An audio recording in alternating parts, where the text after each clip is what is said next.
In week 13 on my Tuesday video, my spread bets went 3-1. My Moneyline parlays went 3-0 for an overall record of 6-1.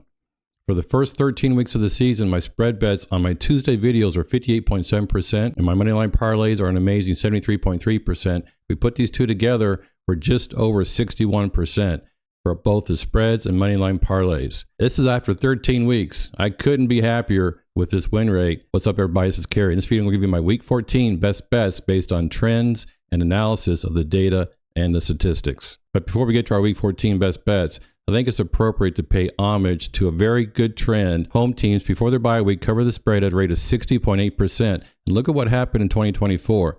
This trend is now done.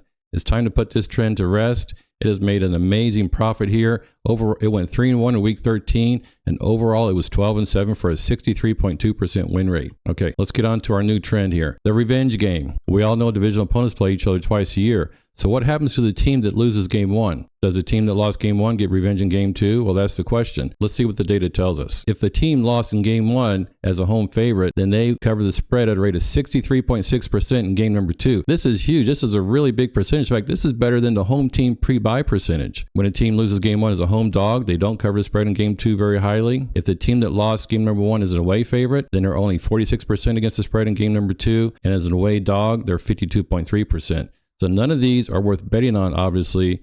This one down here is even barely at the break-even point. But what if we take these two, which are really low, and look at the other side of the coin? In other words, what about the team that won, not lost game one? Well, let's split those and look at both sides of the coin here. This is the percentages for the team that lost game one, and this is based on the team that lost it, right? Home faves, home dogs, away faves, and away dogs. So for the teams that won game one, what's their ATS record? And this is 53.6% and 54% in these two rows.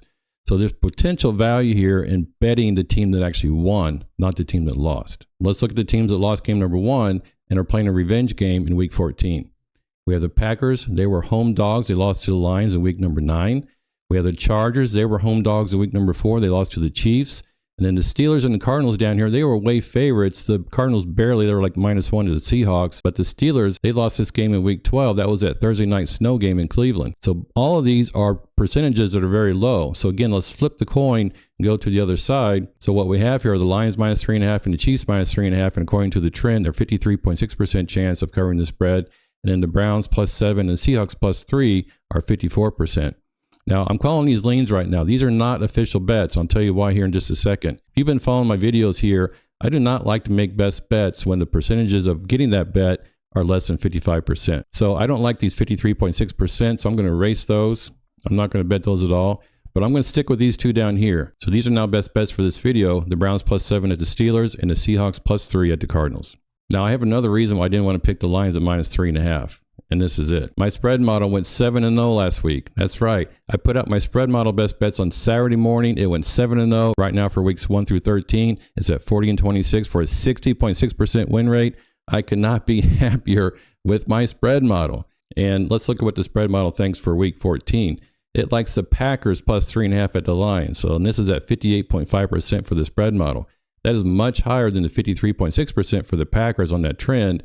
So I'm going to go with this one here. The Packers +3.5 is one of my best bets from my spread model for week 14. And also the Raiders +6.5 at the Bucks. And my model is right at 55% confident that the Raiders will cover the spread at 6.5. Let's get to our Moneyline parlays. Home teams favored by 6.5 to 7 points, win at a rate of 75.9%. We have 3 teams that fit this bill. We have the Bucks at home. They're at -6.5 right now. Again, this is on a Thursday morning.